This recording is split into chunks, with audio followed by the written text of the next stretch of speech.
Assalamualaikum warahmatullahi wabarakatuh. Sahabat semua, selamat datang di channel Mimar Garden. Saat ini kami sajikan Sirah Nabawiyah, kisah perjalanan manusia paling agung, yaitu Nabi Muhammad SAW. Selamat menikmati.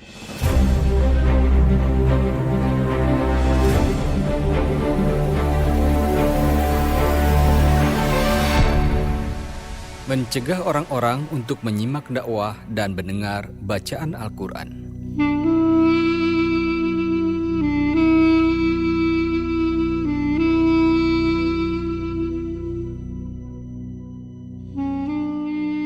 Orang-orang musyrik melakukan berbagai cara untuk mencegah kelancaran dakwah Rasulullah. Mereka menyingkirkan orang-orang, menebar hasutan dan huru-hara, membuat kegaduhan, bernyanyi, bermain-main ketika melihat Nabi Muhammad SAW hendak menyebarkan dakwahnya, atau ketika melihat Nabi melaksanakan sholat dan membaca Al-Quran. Allah Subhanahu wa Ta'ala berfirman, dan orang-orang yang kafir berkata, janganlah kamu mendengar dengan sungguh-sungguh akan Al-Quran ini, dan buatlah hiruk pikuk terhadapnya, supaya kamu dapat mengalahkan mereka. Quran Surat Fussilat ayat 26. Nabi SAW pun tidak dapat konsentrasi dalam bacaannya karena kebisingan yang mereka lakukan. Salah seorang yang menjadi setannya bangsa Quraisy adalah An-Nadhr bin Al-Harits. Dia pergi ke Hirah untuk mempelajari kisah-kisah menarik tentang raja-raja Parsi, Rustum, dan Asfandiar. Tujuannya adalah ketika Rasulullah menyampaikan dakwahnya, menyeru orang-orang untuk menyembah Allah dan memperingatkan mereka dari siksaannya. An-Nadhr mengikuti dari belakang seraya berkata, wahai orang-orang Quraisy, demi Allah, aku memiliki cerita yang lebih baik dari apa yang sedang disampaikan oleh Muhammad. Kemudian dia menceritakan tentang kisah raja-raja Parsi, Rustum, dan Asfandiar. Kemudian berkata, atas dasar apa cerita Muhammad lebih baik dari kisahku? Dalam riwayat Ibnu Abbas diceritakan bahwa Nadhr membeli beberapa penyanyi perempuan dari kalangan hamba sahaya.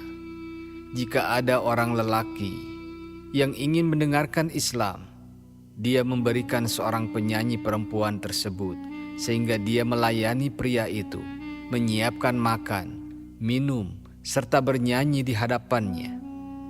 Katanya, ini lebih baik dari apa yang diserukan oleh Muhammad.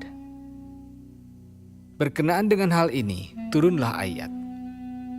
Dan di antara manusia, ada orang yang mempergunakan perkataan yang tidak berguna untuk menyesatkan manusia dari jalan Allah. Quran Surat Luqman ayat 6.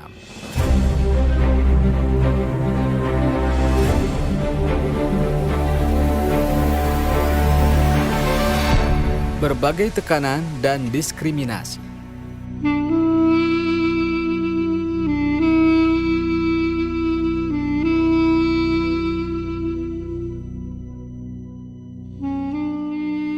Sejak permulaan tahun keempat dari nubuwah, Rasulullah secara terang-terangan menyampaikan risalahnya. Kaum musyrikin tidak henti-hentinya melakukan penentangan dengan cara yang tadi saya sampaikan, sedikit demi sedikit. Hingga minggu demi minggu berlalu, bulan demi bulan berjalan, mereka masih menggunakan cara seperti ini. Belum sampai melakukan tekanan dan penyiksaan. Namun ketika mereka melihat bahwa yang dilakukannya tidak memberi pengaruh apa-apa pada usaha dakwah Rasulullah, mereka pun kembali bermusyawarah untuk mengambil langkah yang lain. Maka mereka sepakat untuk melakukan tekanan dan siksaan terhadap kaum muslimin yang jumlahnya masih sedikit itu. Setiap pemuka melakukan penyiksaan terhadap pengikutnya yang mendekati Islam, dan setiap tuan melakukan tekanan pada hamba sahayanya yang mengambil jalan iman ini. Secara alamiah, rakyat jelata dan hamba sahaya selalu bernaung di balik kekuasaan tuan dan pemuka mereka, sehingga mereka melakukan apa yang disukai oleh tuannya. Mereka semua menghantam dan menekan kaum muslimin, terlebih lagi kaum yang lemah. Penyiksaan yang dilakukan adalah penyiksaan yang kejam, sampai kulit mereka terkelupas. Seperti halnya Abu Jahal. Apabila dia mendengar orang yang terhormat dan memiliki kedudukan, dia akan memperingatkannya serta menghinakannya, lalu mengancam akan memusnahkan harta bendanya.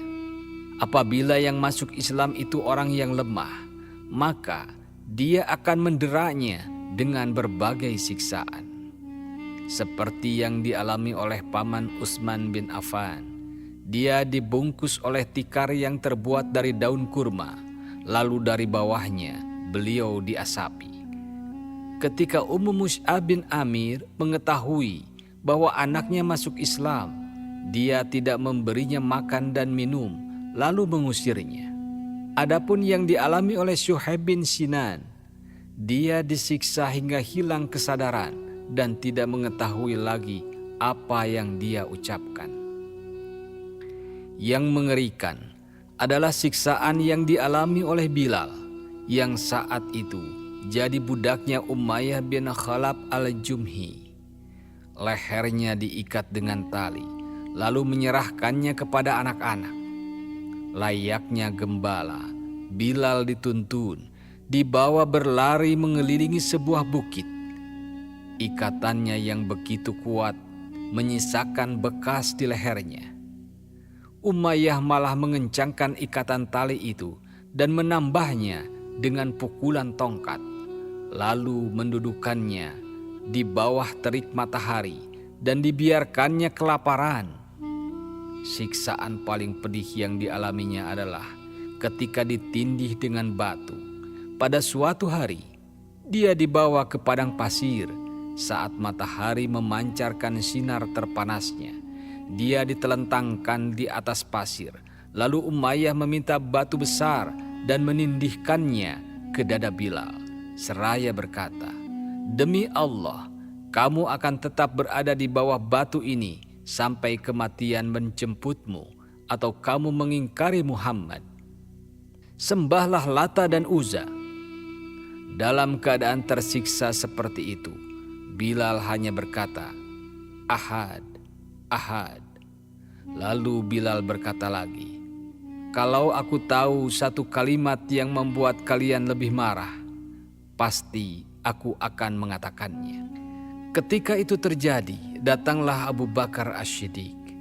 Beliau lalu membeli Bilal dengan 5 keping perak, lalu memerdekakannya. Ada lagi penyiksaan yang dialami oleh Ammar bin Yasar, yaitu salah seorang hamba sahaya Bani Mahzum. Dia masuk Islam beserta dengan ayah dan ibunya. Orang-orang musyrik di bawah kendali Abu Jahal membawa mereka bertiga ke tengah padang pasir yang panas membara dan menyiksa mereka. Kemudian Rasulullah lewat sementara penyiksaan tengah berlangsung. Beliau bersabda, "Bersabarlah wahai keluarga Yasar, sesungguhnya tempat yang sudah disiapkan bagi kalian adalah surga." Yasar meninggal dunia dalam penyiksaan tersebut. Sumayyad bin Khayyat, ibunya, ditikam dengan tombak oleh Abu Jahal hingga meninggal dunia. Ibunya adalah seorang hamba sahaya milik Abu Khudaifah bin Mughirah bin Abdullah bin Umar al-Mahzumi. Beliau sudah sangat tua dan renta. Dia adalah perempuan pertama yang menjadi syahid dalam perjuangan Islam. Ayahnya Ammar yang masih hidup harus mengalami siksaan yang lebih kecil lagi. Dadanya dibakar dengan dibenamkan ke dalam pasir, dan dada yang satu lagi ditindih oleh batu yang panas. Lalu menyiramnya dengan air sampai dia tidak sadar. Abu Jahal berkata padanya, Kami tidak akan membiarkanmu dan akan tetap menyiksamu, kecuali jika engkau mencerca Muhammad atau sebutkan engkau iman pada Lata dan Uzza. Akhirnya dengan terpaksa, Ammar melakukan hal itu, lalu dia dilepaskan dan datang kepada Nabi Shallallahu Alaihi Wasallam seraya memohon ampun. Berkenaan dengan ini, turunlah ayat. Barang siapa yang kafir kepada Allah sesudah dia beriman, dia mendapat kemurkaan Allah, kecuali orang yang dipaksa kafir padahal hatinya tetap tenang dalam beriman. Dia tidak berdosa.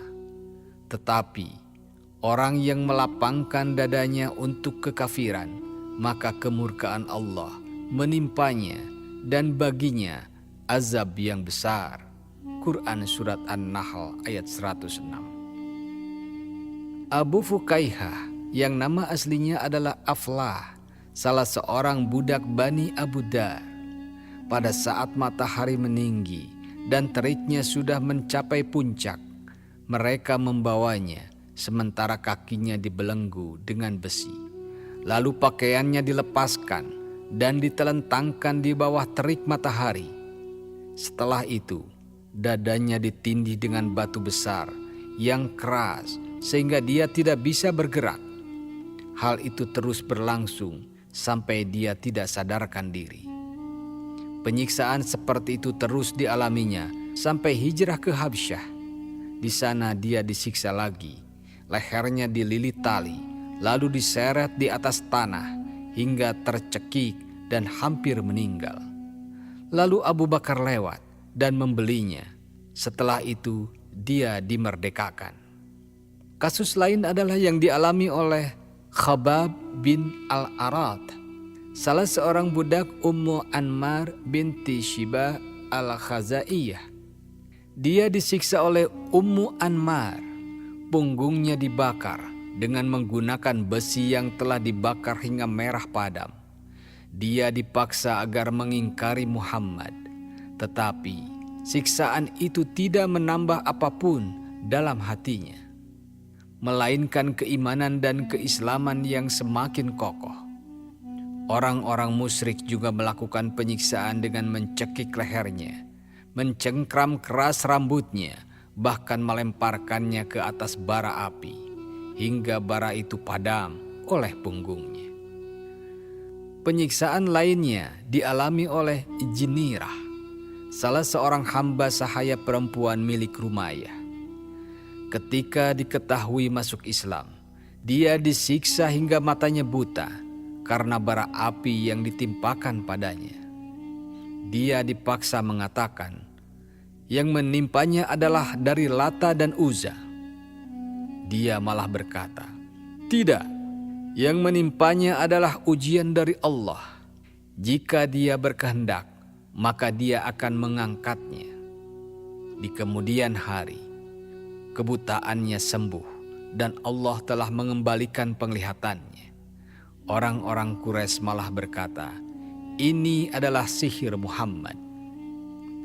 Banyak sekali orang yang lemah setelah masuk Islam, mereka disiksa, bahkan sampai meninggal dunia.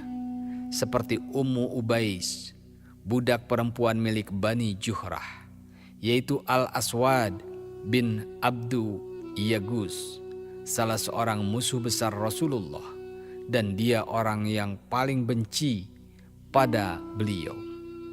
Budak lainnya adalah budak wanita milik Umar bin Muammal dari Bani Adi. Sebelum masuk Islam, Umar bin Khattab menyiksa budak ini dengan memukuli hingga pingsan. Budak lainnya yaitu Nahdiyah serta putrinya Amir bin Fuhairah dan yang lainnya. Semua budak yang masuk Islam dan disiksa oleh orang-orang musyrik dibeli oleh Abu Bakar, kemudian dimerdekakan, sehingga ayahnya sendiri, Abu Quhafah, mencela yang dilakukannya itu. Abu Bakar hanya mengatakan, sungguh, aku hanya mengharapkan ridho Allah Subhanahu wa Ta'ala. Lalu Allah Subhanahu wa Ta'ala menurunkan ayat yang isinya memuji perilaku Abu Bakar dan mencela musuh-musuhnya. Allah berfirman, "Maka kami peringatkan kamu dengan neraka yang menyala-nyala. Tidak ada yang masuk ke dalamnya kecuali orang yang paling celaka, yang mendustakan kebenaran dan berpaling dari iman. Dan kelak akan dijauhkan orang yang paling takwa dari neraka itu, yang menafkahkan hartanya di jalan Allah untuk membersihkannya. Padahal tidak ada seseorang pun memberikan suatu nikmat kepadanya yang harus dibalasnya. Tetapi dia memberikan itu semata-mata karena mencari keriduan Tuhannya yang maha tinggi. Dan kelak dia benar-benar mendapat kepuasan." Quran Surat Al-Lail ayat 114-21. Setiap orang yang masuk Islam saat itu pasti mendapatkan tekanan dan siksaan. Hal itu terjadi karena kekuatan muslimin belum benar-benar terbentuk. Mereka termasuk kelompok minoritas yang lemah, lebih-lebih para hamba sahaya. Tidak ada yang dapat melindunginya, sedangkan para pemuka dan tuan-tuannya tidak berhenti menyiksa mereka.